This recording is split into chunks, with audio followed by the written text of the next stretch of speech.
이제 2025년도 대해서 저희들이 두 번째 하는 것 같은데 오늘은 미래 노동 개혁 포럼 19차 포럼을 시작하도록 하겠습니다. 오늘 주제는 노동법상 취업 규칙의 쟁점과 과제라는 주제로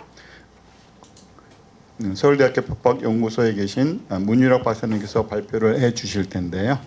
취업규칙 제도 쟁점과 과제 부분 관련해서 개인적으로는 이게 이제 근저에 뭐 기후위기, 뭐 디지털 시대, 뭐 고령화 저출산 얘기 나면서 인구 구조의 변화도 있고 그에 따라서 이제 기업도 여러 가지 변화들이 있는데 그 중에서 이제 노동법상에 있어서의 임금 체계 개편 문제 이런 것들이 노동법에서 굉장히 핵심 과제로 되어 있는데요. 구체적으로는 정년 연장 요즘에 논의들이 많이 되고 있는데 그런 와중에서 임금 피크제 도입에 따라서 사실 이제 노동법적으로 보완돼야 될 부분들이 취업 규칙을 변경을 해야 되는데 그런 제도 도입들이 취업 규칙의 불이익 변경에 해당이 돼서 이런 불이익 변경들을 어떻게 할 것인가 관련된 여러 가지 이제 판례 법리들이 좀 있습니다. 그런 와중에서 저희 나라가 2023년 재작년에 현대자동차 사건으로 해서 사회 통념상 합리성이라는 부분들이 법리적으로 좀 유용했던 부분들이 있었는데 그것이 이제 권리 남용 법리라 그럴까 그쪽으로 세팅이 되면서 이 사회 통념상 합리성이라는 법리가 좀 폐기가 되었습니다. 그리고 이제 그런 와중에서 경영계나 또 노동계 이런 관련해서 논란은 있었는데 아직도 이제 정리되지 않은 이런 부분들이 있습니다. 그리고 이제 향후 이 취업 규칙이라는 것들이 기업에 있어서 뭐 사기업, 회사 규정이라고 부르면서 근로자들의 통일적인 복무 규율과 근로조건의 준칙을 마련하는 그 규정들인데 이런 규정들을 어떻게 다뤄 나갈 것인가 관련된 부분에서는 일반 시민들 입장에서는 좀 잘 이해는 안 되지만은 어떻게 보면은 노동법에서는 굉장히 핵심 주제로 되어 있습니다. 그래서 현행 우리 노동조합, 국내 노동조합 준익률이 그렇게 크지 않은 그런 상태에 있어서 노동조합을 통해서 단체 협약이라는 것을 맺는데 그것과 달리 취업규칙, 회사의 사규와의 관련 이런 부분들에 대한 정합성 문제를 어떻게 해결할 것인가라는 그런 것 관련해서 정책적으로는 노동조합 중심으로 갈 것인지 아니면 종업원 중심으로 갈 것인지 이런 부분들에 대한 논의가 있는 것 같습니다. 그래서 오늘은 문윤혁 박사님께서 이쪽 부분에 관련해서 학위 논문을 또 쓰셨고 계속적으로 연구해 오시는 걸로 알고 있습니다. 그래서 오늘 좋은 발표를 기대하겠습니다. 부탁드리겠습니다. 네, 안녕하십니까. 방금 소개받은 서울대학교 법학연구소의 문준혁 박사입니다. 오늘 이렇게 귀한 자리에 초대해 주셔서 감사를 드리고요. 사실 이제 그 노동법에서 이제 노동법 연구자라면 누구나 한 번씩은 이제 글을 써봤을 주제가 바로 이제 취업 규칙이라고 할 수 있겠습니다. 그래서 그만큼 이제 노동법학에서는 이제 중요한 주제로 이제 다뤄지고 있는 그런 주제인데 제가 아직 뭐 경력이 일천함에도 불구하고 오늘 이렇게 이제 토론자로 초대를 해주신 까닭은 제가 발제자로 초대해주신 까닭은 제가 이제 2023년 8월에 서울대학교에서 이제 취업규칙 제도의 현대적 재검토라는 제목으로 박사학위 논문을 이제 작성을 했었습니다. 사실 이 중요한 주제임에도 이 주제로 이제 이 취업규칙 제도 전체를 조망하는 박사학위 논문이 그렇게 많지는 않았는데요. 왜냐하면 이제 워낙 다들 잘 아시는 주제다 보니까 조금 새로운 내용이 있느냐 좀 그런 이제 인식들이 조금 있었는데 저는 이제 기존의 취업규칙 제도에 대한 이제 해석론 그리고 이제 취업규칙 불이익 변경 제도에 대한 이제 해석론뿐만 아니라 이 취업규칙 제도가 이제 역사적으로 봤을 때 이제 어떻게 형성이 되었고 그리고 앞으로는 어떻게 나아가야 하는가 그것까지 이제 포함을 해서 박사학위 논문을 이제 작성을 했었습니다. 그리고 이제 박사학위 논문을 작성하는 동안에 이제 큰 이제 대법원 판결이 하나 선고됐었는데요. 아까 이승길 교수님께서 말씀하신 이제 2023년 5월달에 이제 현대자동차 사건에서 그 불이익 변경에 있어서 사회통념상 법리를 이제 폐기한 전원합의체 판결이 있었습니다. 근데 이제 전원합의체 판결이 이제 대법관 13명 관여로 이루어지는데 다수 의견이 7명, 반대 의견이 6명, 그러니까 이제 1명 차이였죠. 1명 차이여서 상당히 이제 첨예한 이제 그런 이제 논의가 오갔던 그런 사안이어서 결국엔 이제 6대6 동수 상황에서 제일 선임인 대법원장이 다수 의견을 서면서 이제 그 사회통념상 합리성 법리가 폐기가 된 이제 그런 상황이었습니다. 그래서 이제 그것에 대해서는 따로 이제 평석을 작성을 했었는데 관심 있으신 분들은 이제 발제문 참조를 하셔서 읽어보시면 되겠습니다. 오늘 제가 이제 드릴 말씀은 이제 취업규칙 이제 논의를 이제 본격적으로 하기에 앞서서 먼저 이제 근로조건 결정의 이제 기본 구조, 이 법적인 측면에서 이제 계약과 법률이 이제 권리 의무의 근거가 된다.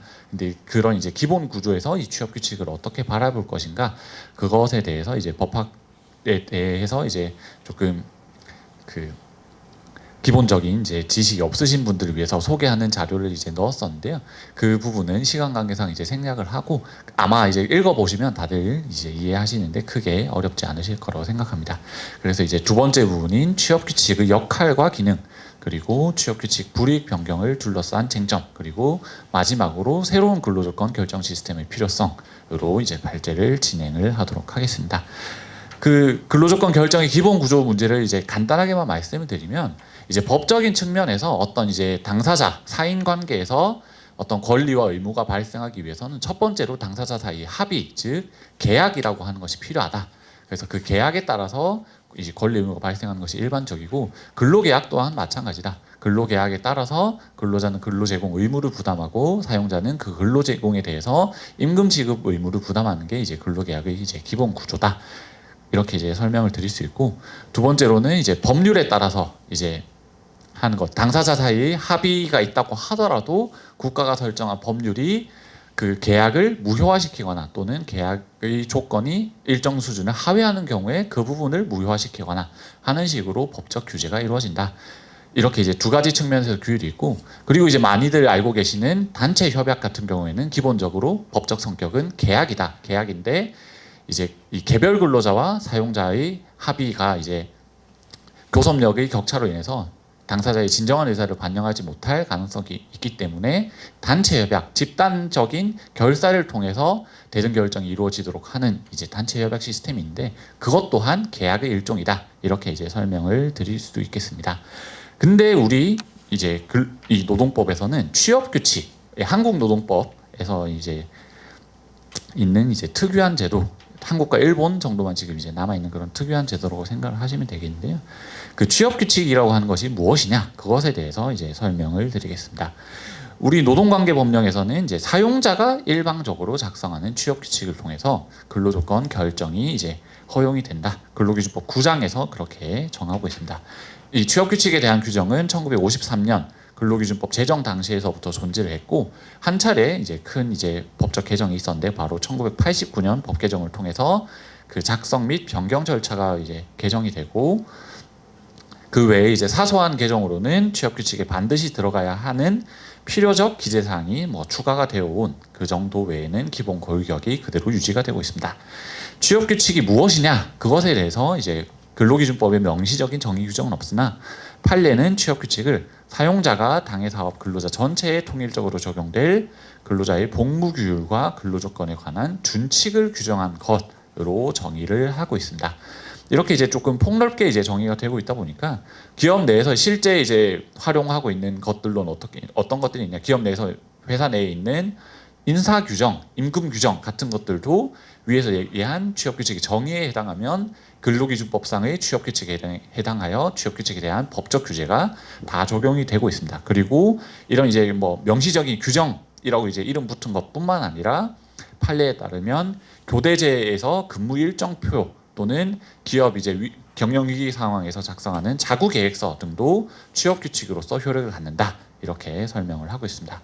취업 규칙에 대해서 이제 정하고 있는 조항은 크게 이제 93조, 94조 그리고 이제 14조와 96조, 97조 이렇게 이제 되어 있는데 네 가지로 이제 분류를 해서 설명드리면 먼저 93조에서는 작성 및 신고 의무를 부여를 하고 있습니다. 그래서 상시 10명 이상의 근로자를 사용하는 사용자에게 필요적 기재사항을 포함한 취업 규칙을 작성하여 고용노동부 장관에게 신고를 하여야 한다라고 되어 있고 두 번째 작성 및 변경 절차. 이 취업 규칙을 작성 및 변경할 때는 사업장에 근로자 과반수로 조직된 노동조합이 있는 경우에는 그 노동조합, 과반수로 조직된 노동조합이 없는 경우에는 근로자 과반수의 의견을 들어야 한다라고 규정을 하고 있습니다.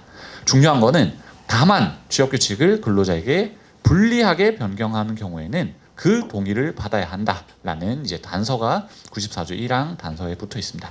이게 1989년 법 개정에 신설된 것인데요. 이게 지금 논의되고 있는 취업규칙 불이익 변경에 있어서 가장 이제 핵심이 되는 조항이라고 이해를 하시면 되겠습니다. 그 외에 이제 취업규칙은 사업장 내에 개시 및 근로자에게 주지되어야 한다라는 조항이 있고요. 취업규칙의 효력과 관련해서 96조와 97조에서 정하고 있는데 취업규칙은 법령이나 해당 사업 또는 사업장에 대하여 적용되는 단체 협약과 어긋나서는 아니 된다. 또한 취업규칙에서 정한 기준에 미달하는 근로조건을 정한 근로계약은 그 부분에 관하여 무효로 하고 이 경우 무효로 된 부분은 취업규칙에 정한 기준에 따른다라고 하여 이 취업규칙과 근로계약, 취업규칙과 법령, 취업규칙과 단체 협약의 관계에 대해서 정의를 하고 있습니다. 이게 이제 우리 근로기준법상 취업규칙 제도의 기본 골격이다라고 생각을 하시면 되겠습니다. 근데 아까 이제 근로조건 결정에 있어서 여러 가지 이제 규범들이 있다. 첫 번째 근로계약, 그리고 국가가 설정한 법정 근로기준, 그리고 단체 협약 이렇게 세 가지가 있는데 거기에 대해서 이 네 번째로 취업규칙 제도가 있다라고 이해를 하시면 되는데 현실에서는 이 네 가지 기준 중에서 가장 폭넓게 활용되고 근로자의 근로조건에 직접적인 영향을 미치는 것이 바로 취업규칙이라고 생각을 하시면 되겠습니다. 왜 그러냐?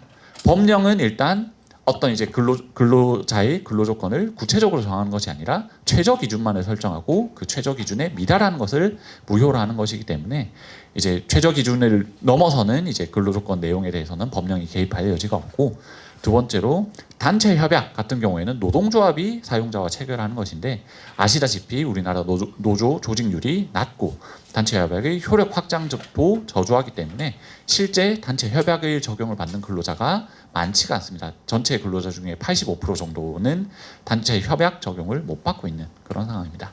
그렇다면 이제 마지막 남은 게 개별 근로자와의 근로계약인데 여러분이 이제 집에 돌아가셔서 또는 이제 본인의 근로계약서를 한번 보시면 근로계약서에 별 내용이 없습니다. 별 내용이 없고 이제 법에서 정한 이제 뭐 명시 의무가 있는 사항 정도만 이제 기재가 돼 있지 실제 사업장 내에서 내가 어떤 근로조건에 따라서 일하게 될지는 이 근로계약에서 정해지는 경우가 많지가 않습니다. 이걸 이제 근로계약의 백지성 이렇게 보통 설명을 하는데요. 이렇게 이제 세 가지 이제 근로조건 결정 수단들이 다 제 역할을 못 하고 있다 보니까 취업규칙이 가장 중요한 역할을 맡을 수밖에 없다. 이거를 상징적으로 보여주는 표현이 저는 이제 채용 공고를 잘 보시면 채용 공고에 임금은 얼마라고 이제 기재를 다 해야 되지 않습니까? 근데 임금 액수가 얼마인지를 구체적으로 적지 않고 사규에 의함 이렇게 적는 게 이제 일반적이죠. 여기서 이제 얘기하는 사규가 바로 이 취업규칙이다라고 이해를 하시면 되겠습니다. 그런데 이제 문제는 여기 또 이제 자유기업원에서 제가 이 말씀을 이제 드리는 이제 이유기도 한데요. 이 아까 말씀드린 것처럼 노사관계 당사자의 권리 의무는 원칙적으로는 당사자의 합의에 의해서 정해지는 것이 원칙이다. 근데 어째서 사용자가 일방적으로 작성한 취업 규칙이 근로조건에 대해서 법적 효력을 갖고 그 근로자의 근로조건을 결정하게 되는 것인가? 그게 이제 기본적으로 이 취업 규칙이라고 하는 것을 이해하기 어렵게 만드는 그런 이제 문제라고 할 수 있겠습니다. 또한 우리 근로기준법 제4조를 보면 근로조건은 근로자와 사용자가 동등한 지위에서 자유의사에 따라 결정해야 한다라고 정하고 있는데 취업규칙을 통한 근로조건 결정은 이것과도 모순되는 것은 아니냐, 이런 이제 비판이 상당히 많이 제기가 되고 있습니다. 그래서 이 제도가 도대체 왜 만들어진 것이냐, 그런 이제 문제가 제기되는데요. 저는 이걸 이제 박사학위 논문에서 어떻게 설명을 했냐면 근로자의 자기결정권이라고 하는 측면에서 이거를 조금 비판적으로 볼 필요가 있다. 우리가 이 근로관계에서 자유라고 했을 때 보통은 계약 내용 형성을 이제 당사자가 자유롭게 정할 수 있는데 그거를 국가가 관여하는 것이 타당하냐, 그런 문제가 이제 보통 많이 이제 문제가 되고 있죠. 근데 이제 이 취업규칙이라고 하는 것을 적용 국면에 있어서는 어째서 근로자가 동의하지도 않은 또는 국가가 법률로 만들지도 않은 그런 근로조건 결정 수단이 근로자의 근로조건을 결정하게 되는 것이냐, 여기에 대한 이론적 해명이 반드시 이루어져야 된다. 그런 문제의식을 가지고 이제 박사학위 논문을 작성을 했었습니다. 그래서 이제 제가 왜 이게 생겼느냐 이걸 알아보기 위해서 이제 역사적인 관점에 대해서 이제 조금 검토를 했고 그 역사적인 이제 검토를 하다 보니까 결국에 이 취업규칙 제도의 기원이 19세기 중반의 유럽에서 이제 등장을 했더라. 근대적인 노동 법령이 형성되기도 전에 단체 협약이 등장하기도 전에 이제 만들어졌던 제도가 이제 취업규칙 제도고 이것을 법적으로 수용하고 규제하기 시작한 게 바로 이 19세기 후반 이제 독일에서의 이제 일이었다라고 설명을 드리게 될 텐데요. 우리 이제 취업규칙 제도 이제 원형이라고 할 수 있는 거는 1891년 프로이센 영업법에서의 취업규칙 규제라고 이제 할 수 있고 이런 취업규칙 제도가 1896년 벨기에 취업규칙법으로 이제 활용이 됐고 프랑스에서도 이와 유사한 형태의 취업규칙 제도가 활용이 되어 왔습니다. 이런 이제 유럽의 취업규칙 제도를 일본에서 1926년 공장법 제정을 통해 도입을 하였고 그 이후 이제 2차 세계대전 이후인 1947년에 노동기준법을 제정하면서 우리 취업규칙 제도와 거의 동일한 형태의 모습을 이제 갖추게 된 것입니다. 그러면 19세기 유럽에서는 취업규칙을 대체 왜 만들었느냐?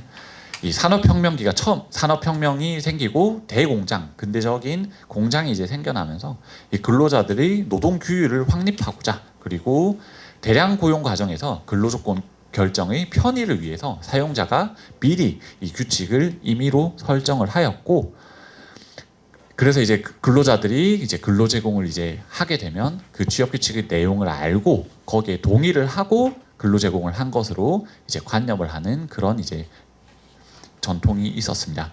이 당시 이제 취업 규칙은 근로자들이 그 내용을 알고 이제 일을 한 것이다라고 이제 생각을 했기 때문에 일종의 계약으로서 효력을 갖는 것으로 이제 보았었습니다. 근데 문제는 사용자가 이 취업 규칙을 임의적으로 변경을 해서 근로자가 지각을 했을 때 과도한 벌금을 이제 부과하거나 또는 사생활에 대해서도 과도하게 관여를 하거나 또는 취업 규칙이 있는데 근로자들이 그 내용을 알지 못해서 이 취업 규칙의 적용을 놓고 법적 분쟁이 이제 빈발하게 되었습니다. 그래서 이제 이 독일 프로이센의 입법자들은 이 사용자에게 필요적 기재사항이 포함된 취업규칙 작성을 의무화하고 이를 행정관청에 신고하도록 하는 한편 그 작성 및 변경 과정에 근로자들의 의견을 청취하도록 하였다. 이를 통해서 이 사용자의 임의적인 권한 행사로부터 근로자들을 보호하고 근로조건을 명확히 하고자 이를 취업규칙으로 제도화한 것이다 라고 생각을 하시면 되겠습니다. 근데 이제 이 취지 자체는 근로자 보호에 있었다는 것은 이해를 할 수 있는데 문제는 이렇게 입법을 했는데 그렇다면 취업규칙의 법적 효력을 대체 어떻게 이해를 해야 할 것인가?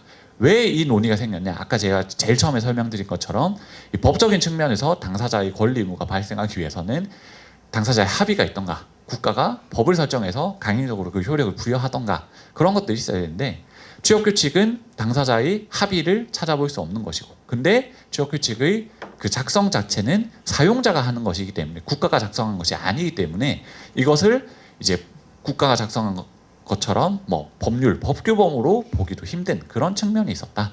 그래서 이 취업규칙의 법적 효력을 놓고 독일에서부터 그 당시에서부터 대논쟁이 이제 벌어졌습니다. 그래서 크게 보면 이제 세 가지로 이제 분류를 할 수 있겠죠.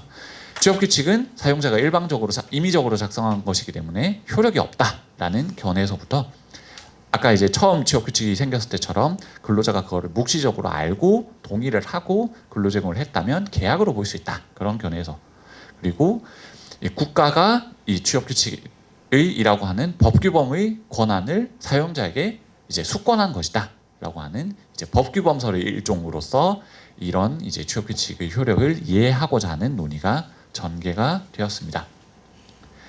근데 이게 이 당시에서부터 지금 2025년 한국에서까지 100년이 넘게 명확하게 정리가 되지 않는 그런 이제 논의입니다.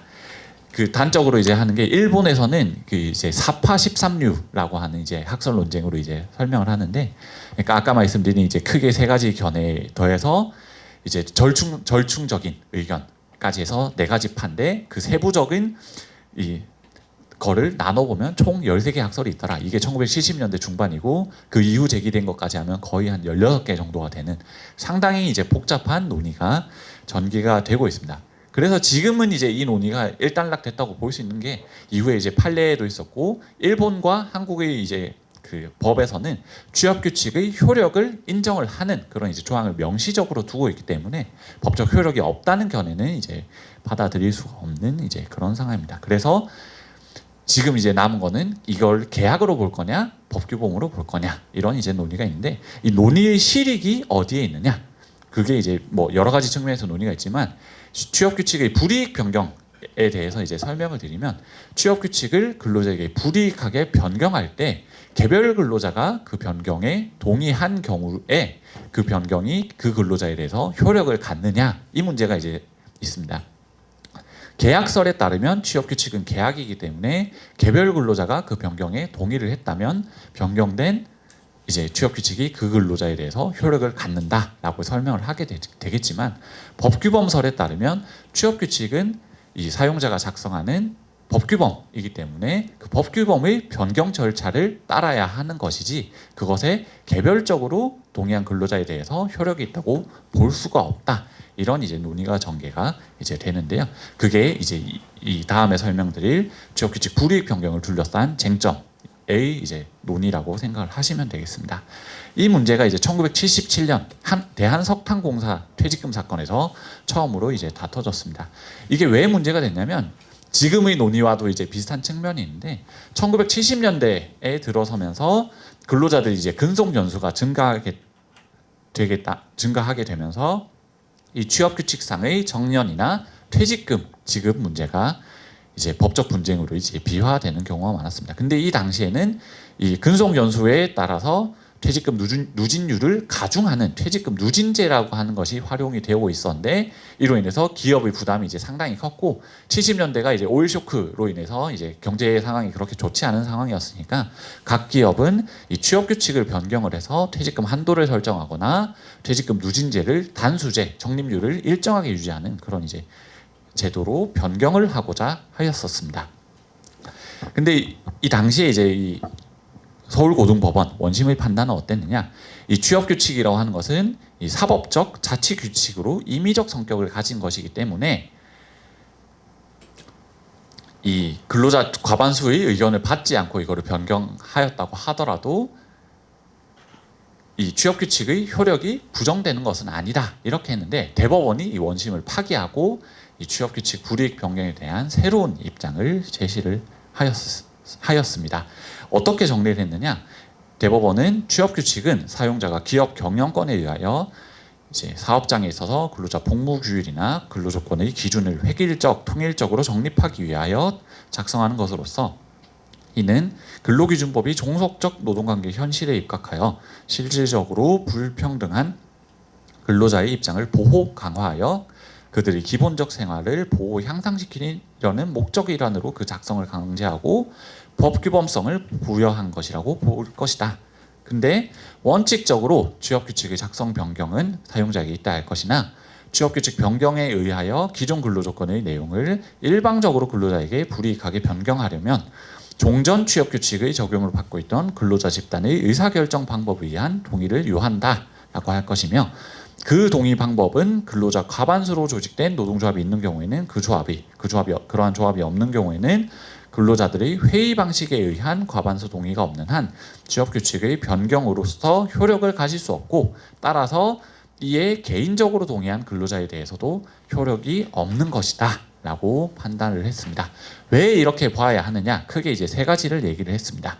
첫 번째는 아까 이제 취업규칙 역사에서도 발견되는 근로기준법의 보호법으로서의 정신과 기득권 보호의 원칙 그리고 이 근로조건 대등 결정의 원칙상 허용될 수 없는 것이다. 그리고 두 번째 이 교섭력의 대등성이라고 하는 측면에서 근로자는 단체로서 활동할 때 행동할 때 실질적으로 사용자와 대등한 입장에 서게 된다. 이게 모든 노사관계법의 기본 입장이기 때문에 개별 계약으로 이거를 변경한다고 하는 것을 허용할 수 없다. 그리고 일반 법규범의 변경 절차로서 이제 집단에 적용되는 법규범의 변경에는 집단적 의사에 의한 동의를 받게 함으로써 집단 전체에 효력을 미치게 하는 것이 타당하다. 이렇게 세 가지 측면에서 판례 법리를 제시를 하였습니다. 그 결과 1989년 근로기준법 개정, 그러니까 80년대 후반 이제 민주화 투쟁 그 노동자 대투쟁 이후 이제 개정된 근로기준법이죠. 여기에서는 이 취업규칙 94조를 이제 개정을 해서 이 근로조건 이 취업규칙을 변경할 때는 근로자의 과반수 의견을 들어야 한다. 다만 취업규칙을 근로자에게 불리하게 변경한 경우에는 그 동의를 얻어야 한다라는 단서 조항을 이제 신설했습니다. 물론 이제 이때 이제 그 근로자 과반수라고 하는 것도 이제 변경이 돼서 원래는 근로자 과반수의 의견을 대표하는 자의 의견을 들어야 한다였지만 그 판례 문구에 맞춰 가지고 근로자 과반수의 의견을 듣고 불이익하게 변경하는 경우에는 근로자 과반수의 동의를 받아야 한다라고 이제 개정이 됐었습니다.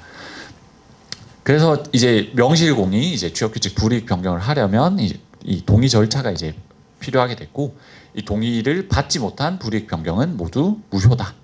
사법적 효력이 없는 것으로 판단이 되고 있습니다. 그래서 그 이후에 실무가 어떻게 전개되고 있느냐? 실무적으로는 이게 훨씬 더 이제 중요한 쟁점일 수 있겠는데요.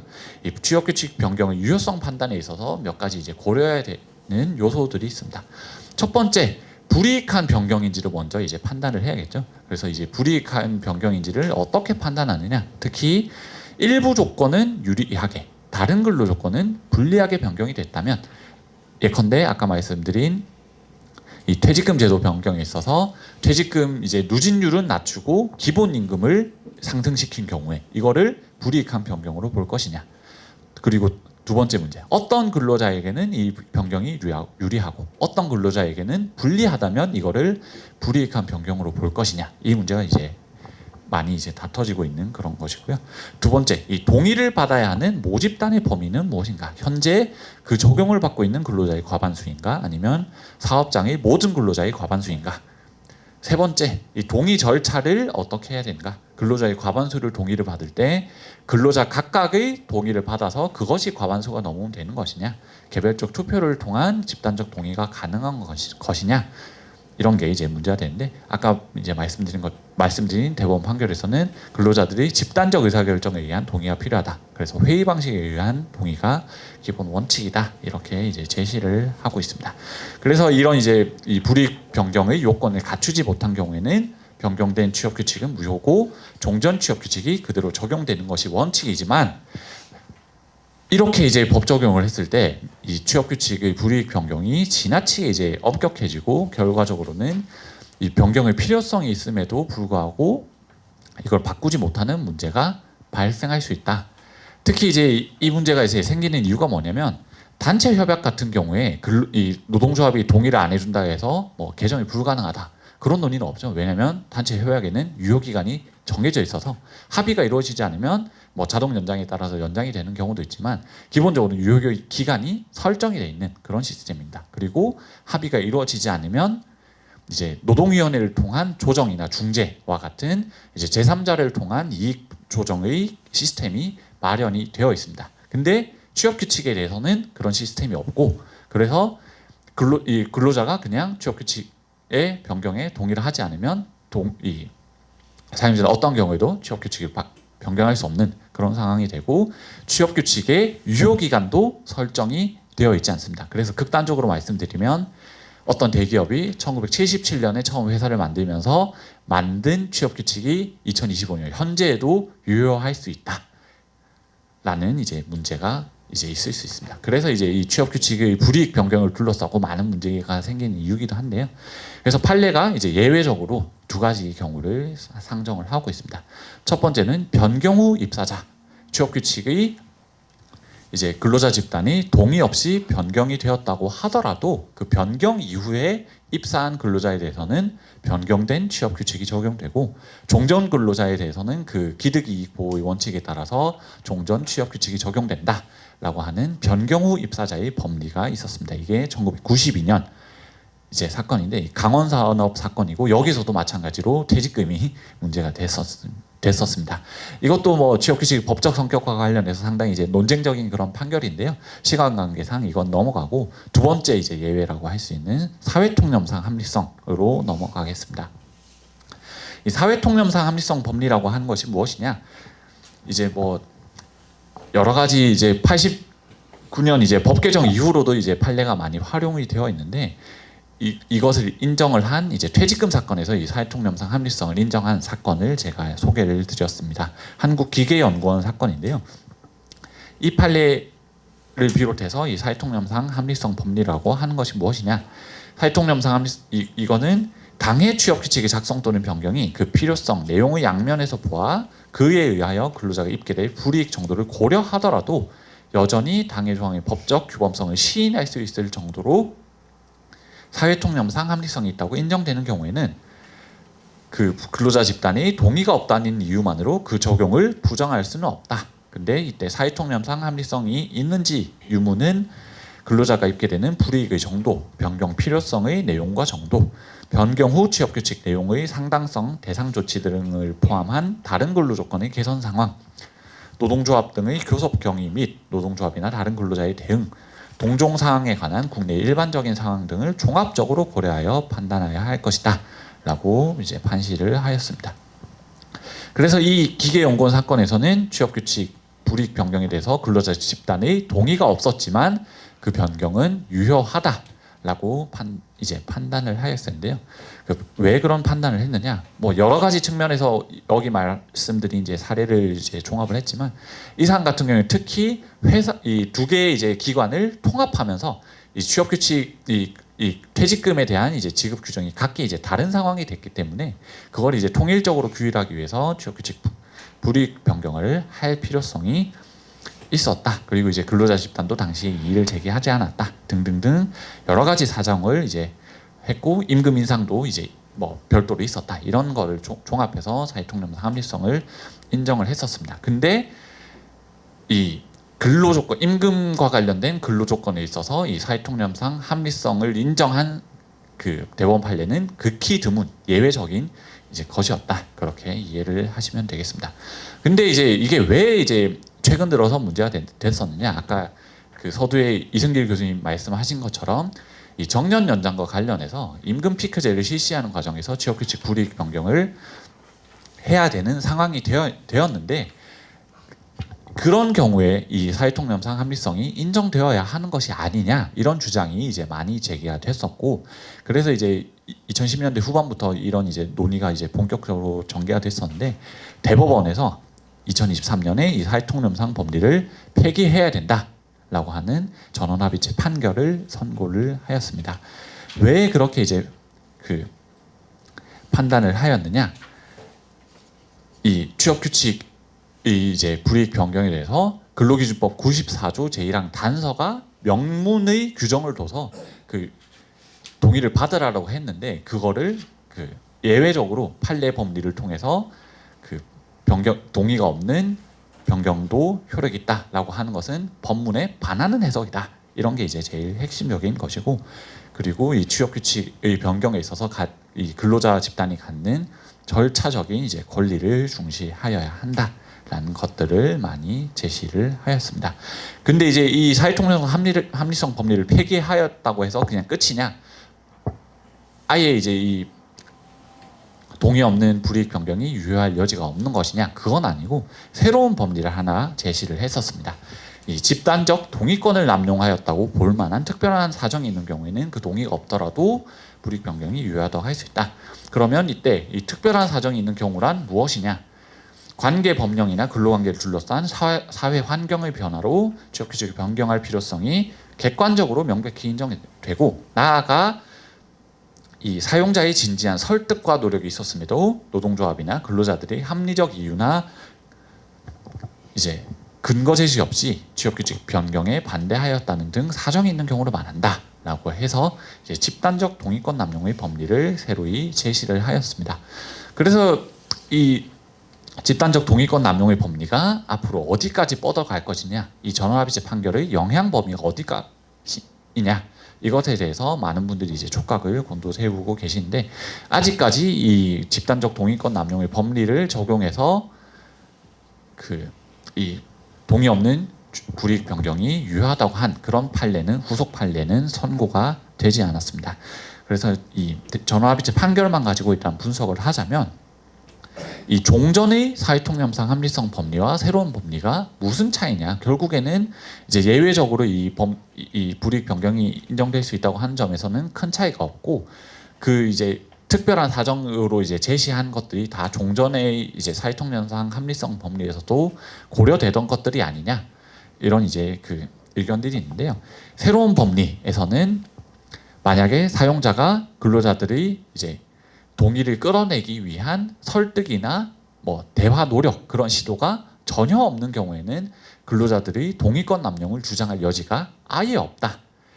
종전의 법리에서는 그게 그 사회통념상 합리성이 있는지를 고려하는 하나의 요소였다면 새로운 법리에서는 그것이 동의권 남용 법리를 적용하기 위한 요건이 되었기 때문에 앞으로 이 사용자들은 반드시 이 불이익 변경에 대해서 근로자들의 동의를 받기 위한 노력을 기울여야 한다. 그래야만 그 집단적 동의권 남용 법리를 주장할 수 있다. 그 점에서 종전 법리와 가장 큰 차이가 있다라고 이해를 하시면 되겠습니다.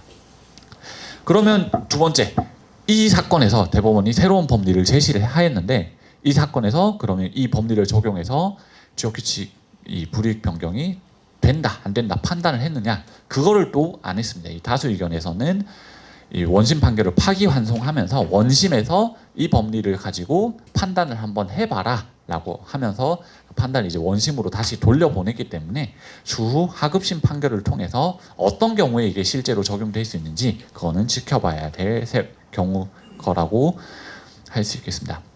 마지막 세 번째 제일 중요한 문제입니다. 아까 말씀하신 고령화와 정년 연장에 따른 임금체계 개편 과정에서 이 판례 법리가 어떻게 적용이 될 것이냐 그 문제가 있는데요. 이 고령자 고용법 제19조 2를 보시면 이 정년을 연장하는 사업 또는 사업장의 사업주와 근로자의 과반수로 조직된 노동조합의 경우에는 그 사업 또는 사업장 여건에 따라 임금체계 개편 등 필요한 조치를 하여야 한다라고 정하고 있어서 이것이 취업규칙 불이익 변경에 동의를 해야 하는 또는 취업규칙 불이익 변경의 사회통념상 합리성이 인정되어야 한다라는 이제 핵심적인 논거로 이제 주장이 되었었는데요. 이 바뀐 이제 동의권 남용 법리에서 제시한 것은 이 동의권 남용이 관계 법령이나 근로관계를 둘러싼 사회 환경의 변화로 취업규칙을 변경할 필요성이 객관적으로 명백히 인정되는 경우에 이 법리를 적용할 수 있다라고 했는데 지금 우리가 처해 있는 이 상황이 그 필요성이 객관적으로 명백히 인정되는 경우냐 그걸 이제 놓고 논란이 있을 수 있다.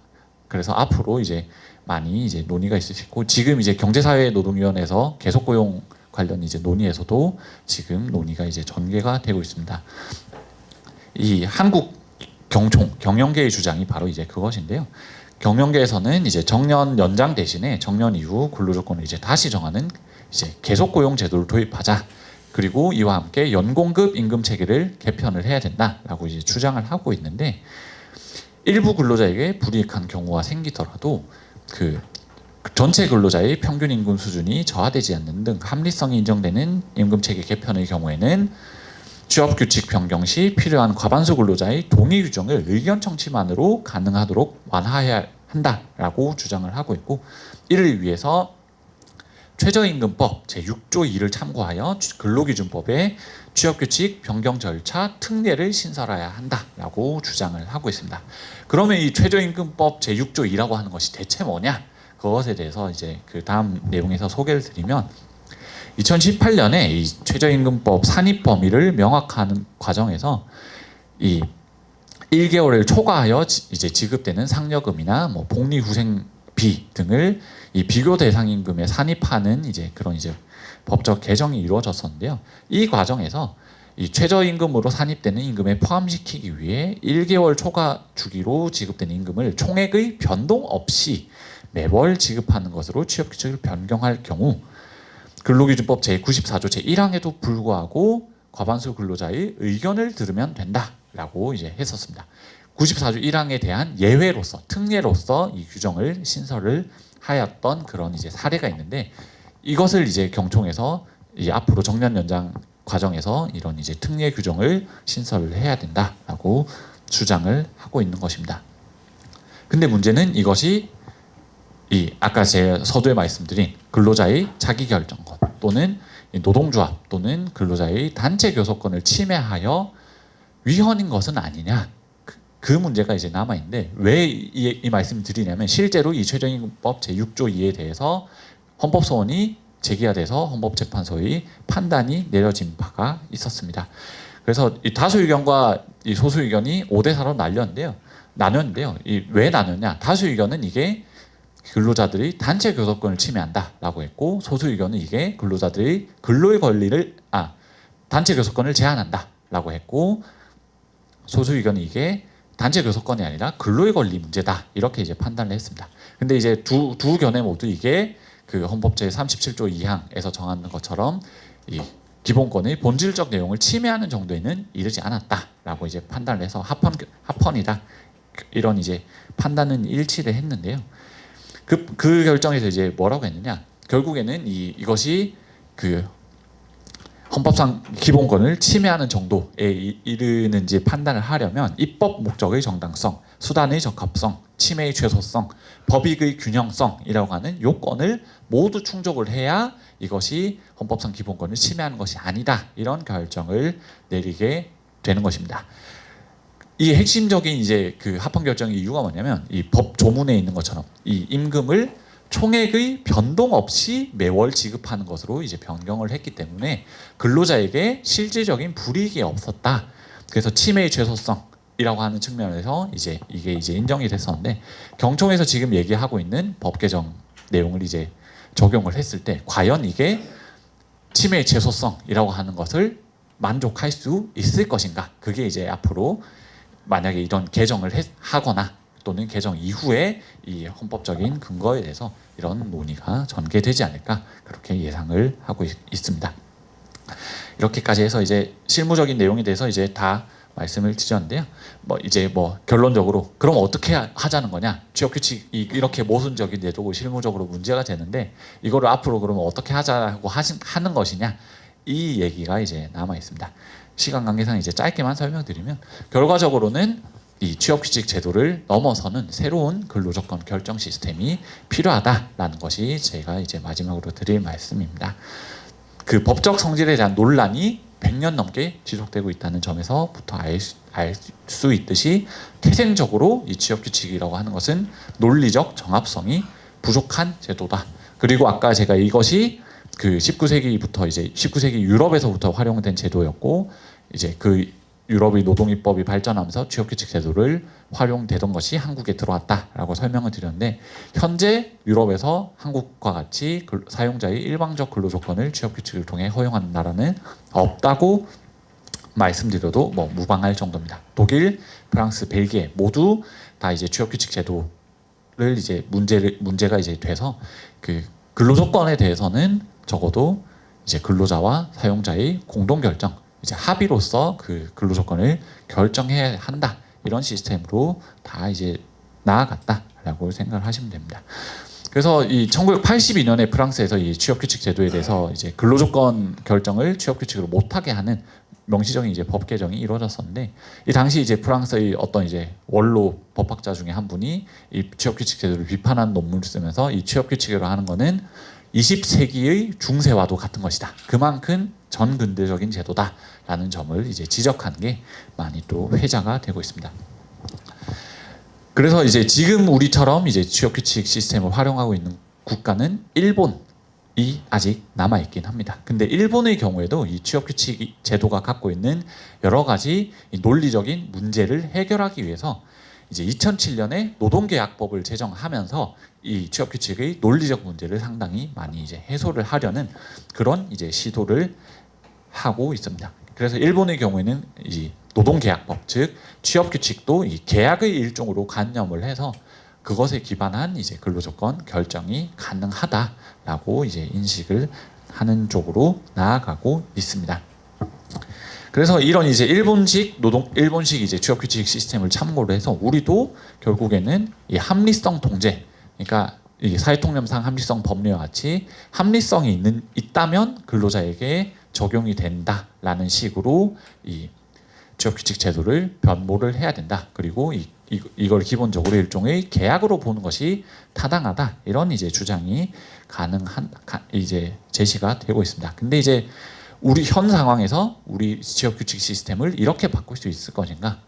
왜냐하면 우리는 이 근로자 집단이 동의라고 하는 절차적인 그 규제를 50년 넘게 지속을 해온 시스템이기 때문에 현 시점에서 이걸 변경했을 때 어떻게 그것이 가능할 것이냐. 결국엔 이제 법원이나 노동위원회나 그런 이제 제3자적 기관이 합리성을 다 이제 판단하고 효력을 적용해야 될 것 같은데, 그렇게 되면 오히려 이 근로자나 노동조합의 입장에서는 취업규칙 불이익 변경에 대해서 엄청난 이제 계약이라고 여길 수 있을 것이기 때문에 그 저항이 이제 엄청날 것이다. 아까 말씀드린 것처럼 취업규칙이 노사 현장에서 갖고 있는 중요성을 고려하면 사실은 이게 이제 앞으로 그 뭐 정년 연장이나 개별 근로조건 논의를 모두 다 빨아들일 만큼 큰 블랙홀이 될 수 있다.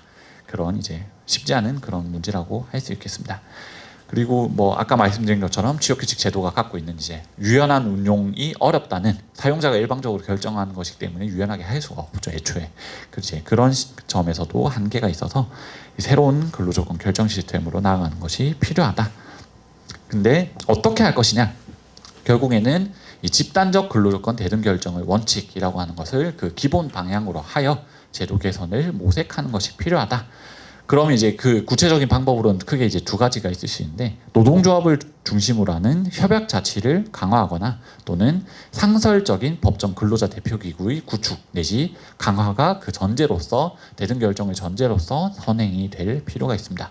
근데 문제는 이제 노동조합을 통한 협약 자치 같은 경우에는 노동조합은 기본적으로 임의단체이기 때문에 국가가 노동조합을 만들어라 이렇게 이제 강제를 할 수도 없는 것이고, 단체협약 효력 확장 제도를 통한 이제 방법이 있겠으나 효력 확장이 현실적으로도 쉽지 않다. 왜냐하면 대부분 이제 그 단체협약이 기업 수준에 머무르고 있기 때문에 이게 상당히 이제 어려운 측면이 있어서 현재 많은 논의는 이 상설적 근로자 대표기구의 구축 내지 강화가 필요하다. 이런 쪽으로 많이 이제 전개가 되고 있는 것 같습니다. 이 방안도 이제 구체적인 방안도 크게 이제 두 가지로 이제 나눌 수 있는데요. 첫 번째로는 현행 근로자 참여법상 노사협의회 제도를 강화해야 한다라는 이제 방안이고, 이 현행 근참법상 노사협의회 제도가 형식적이고 실질적으로 운영되기 어렵다. 그리고 노사협의회는 사용자위원, 근로자위원이 동수로 구성되는 이제 협의체인데, 그 동수로 구성된 협의체 방식이 아니라 근로자로만 구성되는 종업원위원회를 새롭게 구성을 하고, 그 종업원위원회가 사용자와 그 사업장 단위의 협정을 체결하도록 하는 것이 필요하다. 이런 이제 방안으로 제시가 되고 있습니다. 그래서 결국에는 이제 이 취업 규칙이라고 하는 것을 이제 문제를 지적하다 보니까 이 근로자 대표 시스템까지 이제 다 넘어왔는데, 이 근로자 대표에 대한 논의가 취업 규칙에서 비롯된 것뿐만 아니라 근로시간 제도의 유연화에 있어서도 한때 이제 논의가 이제 됐던 적이 있습니다. 그 2019년에 탄력적 근로시간제 단위기간 확대를 하면서 그 유연화 제도를 이제 도입하기 위한 주체로서 근로자 대표에 대한 규정이 없다. 그런 이제 지적이 많이 이제 제기가 돼서 그 이후에 경제사회노동위원회에서 그 근로자 대표 제도 개선에 대한 이제 논의가 전개가 되었던 이제 그런 바가 있는데요. 그런 이제 근로자 대표와의 서면 합의 시스템을 포함해서 이 취업 규칙까지 이제 다 포괄하는 새로운 근로조건 결정 시스템이 필요한 시점이 아닌가. 앞으로 이제 이 정년 연장에 있어서 이 불이익 변경 논의가 이제 전개가 활발히 되고 있는데, 앞으로는 그걸 넘어서는 새로운 논의가 전개가 되었으면 좋겠다. 이제 그런 바람을 이제 전달드리면서 발표를 마치겠습니다. 감사합니다.